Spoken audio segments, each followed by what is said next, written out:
Hi friends, வணக்கம். Welcome to our channel. இன்றைக்கி என்ன பார்க்க போகிறோன்னு பார்த்தீங்கன்னா, டெய்லியுமே நம்ம அகலில் விளக்கேற்றுவோம். விளக்கேற்றும் போது எந்த திரியில் விளக்கேற்றினா அதிக பலன், என்னென்ன பலன் அப்படின்றத இந்த வீடியோவில் பார்க்க போகிறோம். ஒவ்வொருத்தருக்கு ஒவ்வொரு மாதிரியான பிரச்சனை இருக்கும். அந்த பிரச்சனைக்கு ஏற்ற மாதிரி திரி ஏற்றி அதோட பலனை நம்ம பெறத்துக்கு தான் இந்த வீடியோ உங்களுக்கு ஷேர் பண்ணியிருக்கேன். எந்த திரியில் விளக்கேற்றினாலும் காலையில் சூரிய உதயத்துக்கு முன்பும் மாலையில் சூரிய உதயத்திற்கு அப்புறமும் நம்ம விளக்கேற்றினா ரொம்பவே நல்லது. முழு மனசோட முழு நம்பிக்கையோடு நம்ம விளக்கேற்றும் போது ரொம்பவே நம்மளுக்கு பலன் கிடைக்கும். எந்த திரியில் எந்த விளக்கு ஏற்றினா ரொம்ப நல்லதுன்றதை பார்க்கலாம் வாங்க.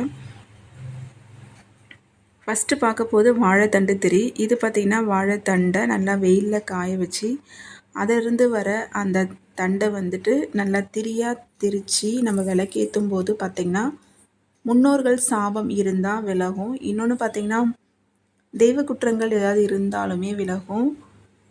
வீட்டில் அமைதி எப்பவுமே கிடைக்கும் அப்படின்றது நம்பிக்கை இருக்குது. அடுத்ததாக நம்ம என்ன திரி பார்க்க போகிறோன்னு பார்த்திங்கன்னா பச்சை நிற திரி தான். இது பார்த்திங்கன்னா குபேரருக்கு ரொம்பவே உகந்தது, மகாலட்சுமிக்குமே ரொம்ப உகந்தது. இந்த திரி போட்டு நம்ம குபேரருக்கு விளக்கேற்றும் போது செல்வ வளம் உண்டாகும் அப்படின்ற நம்பிக்கை இருக்குது. அடுத்ததை நம்ம பார்க்க போகிற திரி பார்த்திங்கன்னா மஞ்சள் துணி திரி. இந்த திரியால் விளக்கேற்றும் போது என்ன பலன் பார்த்திங்கன்னா எதிரிகளோட பயம் நீங்கும்.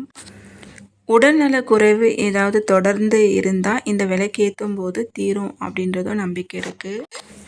இந்த மஞ்சள் நிற தீபம் ஏற்றும் போது பார்த்திங்கன்னா அம்பிகையோட முழு அருள் கிடைக்கும், மங்களம் உண்டாகும், செல்வம் பெருகும் அப்படின்ற ஒரு நம்பிக்கையோடு இந்த விளக்கை ஏற்றுங்க, கண்டிப்பாக நடக்கும். அடுத்து என்னென்னு பார்த்தீங்கன்னா சிகப்பு நிற திரி தான் நம்ம பார்க்க போகிறோம். சிகப்பு நிற துணி திரியாக பயன்படுத்தும் போது பார்த்திங்கன்னா திருமண தடை இருந்தால் நீங்கும்.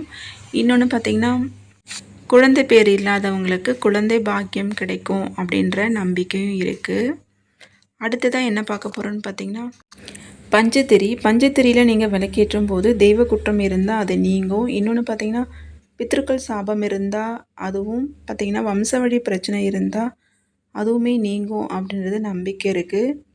பஞ்சத்திரியால் விளக்கேற்றும் போது வீட்டுக்கு ரொம்பவே நல்லது.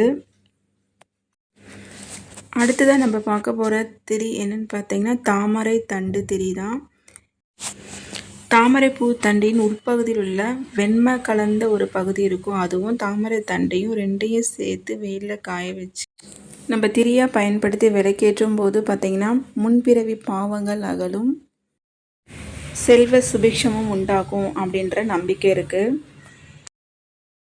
அடுத்ததான் நம்ம வெள்ளருக்கு திரியை பற்றி தான் பார்க்க போகிறோம். வெள்ளருக்கு திரி பார்த்திங்கன்னா செய்வினை இருந்தால் நீங்கும், ஆயுள் நீடிக்கும், நம்மளோட குழந்தைகளோட வாழ்க்கை எப்போவுமே சிறப்பாக இருக்கிறதுக்கு இந்த வெள்ளருக்கு திரி யூஸ் பண்ணலாம். அடுத்ததாக நம்ம பார்க்க போகிறது பட்டு துணி திரி. பட்டு துணி திரி பார்த்திங்கன்னா எல்லா சுபங்களும் எல்லா சுப காரியங்களும் நல்ல வழியில் நடக்கிறதுக்கு இந்த பட்டு துணி திரி ரொம்பவே நல்லது. உங்களுக்கு எந்த பிரச்சனை இருக்கோ அந்த பிரச்சனைக்கு ஏற்ற மாதிரி இந்த விளக்கு திரியை முழு நம்பிக்கையோட முழு கடவுளோட நம்பிக்கையோட நீங்கள் ஏற்றி அதோட பலனை பெறணும் அப்படின்னு நானுமே பிரார்த்தனை பண்ணிக்கிறேன்.